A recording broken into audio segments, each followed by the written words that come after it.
Nah, assalamualaikum warahmatullahi wabarakatuh. Teman-teman, di sini saya izin memperkenalkan diri ya. Saya Muhammad Arya Maulana Yafisa Yuda. Saat ini saya sebagai mahasiswa di UIN Warisongo Semarang dan mengambil program studi hukum. Nah, di sini saya ingin sharing sedikit tentang materi perkuliahan saya, yakni tentang sistem peradilan yang ada di Indonesia. Baik, tanpa lama-lama, mari kita langsung mulai saja untuk ke inti materinya. Di sini waktu itu dijelaskan bagaimana peradilan sebelum dan sesudah amandemen Undang-Undang Dasar 1945. Nah, jadi ketika teman-teman melihat bahwasanya peradilan sebelum amandemen UUD 1945 itu ada di rentang tahun 45 sampai 99. Nah, tentu saja pada saat itu sudah mencakup di masa Orde Lama dan masa Orde Baru. Nah, tentu saja sistem peradilan pada sebelum amandemen itu kekuasaan kehakiman masih didominasi oleh eksekutif, teman-teman. Ya, karena di saat itu ada yang namanya dualisme peradilan ya di sini.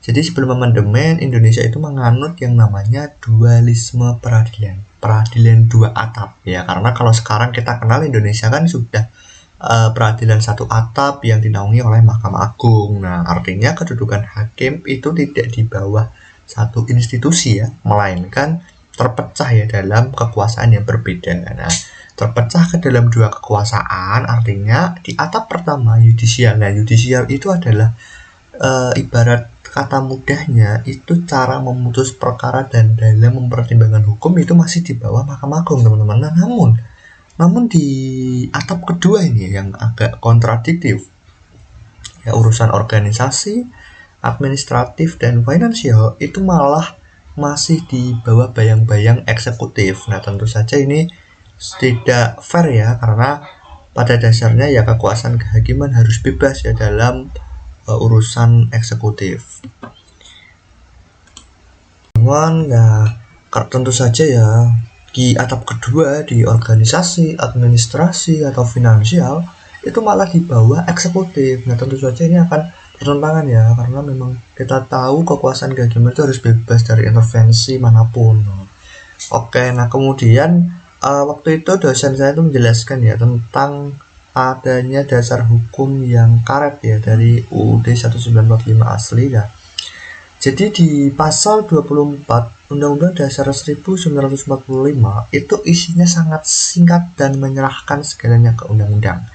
Ya, untuk bunyinya kekuasaan kehakiman dilakukan oleh Mahkamah Agung dan lain-lain badan kehakiman menurut undang-undang. Nah, karena diserahkan ke undang-undang, jadi pemerintah atau yang membuat atau yang melaksanakan undang-undang seperti Presiden dan DPR waktu itu bisa saja mereka membuat undang-undang yang membatasi gerak hakim ya, karena bunyi dari pasal ini kekuasaan kehakiman dilakukan oleh MA dan lain-lain badan kehakiman menurut undang-undang ya. Ini kita harus tahu ya kan, kalau yang membuat undang-undang itu adalah DPR dan dilaksanakan oleh eksekutif. Nah, artinya di sini mereka sebagai eksekutif memiliki kekuasaan yaitu bisa membuat undang-undang yang dapat membatasi ruang gerak hakim. Nah, begitu teman-teman. Nah, di rentang tahun ya teman-teman ya, di tahun 1945 sampai 1999 di sini juga ada pasal yang sedikit bertentangan, yaitu di Undang-Undang Nomor 14 tahun 10 ya.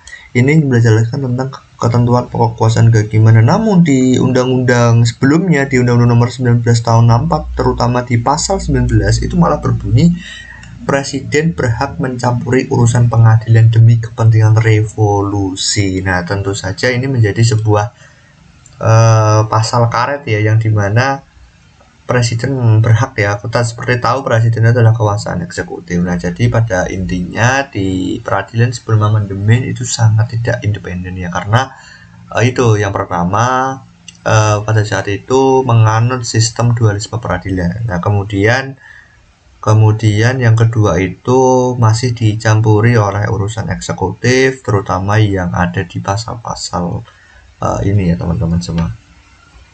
Oke, nah Ya, jadi ini yang mungkin harus diketahui juga, pada saat itu lembaganya itu hanya satu ya, single. Jadi hanya MA, belum ada MK, belum ada KY ya. Nah, jadi ya kalau sekarang itu misalnya nih, seperti yang kita tahu, Mahkamah Konstitusi itu kan tugasnya dia itu menguji peraturan di bawah undang-undang ya, menguji peraturan ya di bawah undang-undang ya, judicial review. Nah, tetapi kalau pada saat pada saat sebelum amandemen itu kan belum ada MK ya. Jadi kalau ada undang-undang yang jelek atau melanggar UUD 1945 itu tidak ada yang bisa membatalkan. Kemudian tidak ada komisi yudisial, karena kalau sekarang kan ya komisi yudisial itu menjaga etika hakim ya dalam bersidang. Tetapi ya juga kalau misalnya di Mahkamah Agung yang sekarang itu jumlah hakimnya itu maksimal 60. Itu yang pertama ya diusulkan oleh komisi yudisial, kemudian ke DPR dan disahkan oleh presiden. Oke, kita ya next slide ya, ini di peradilan sesudah amandemen ya, peradilan sesudah amandemen. Nah, peradilan sesudah amandemen itu rentang waktunya itu di tahun 99 sampai dengan tahun 2004 teman-teman. Nah, di tahun 99 itu muncul Undang-Undang Nomor 35 tahun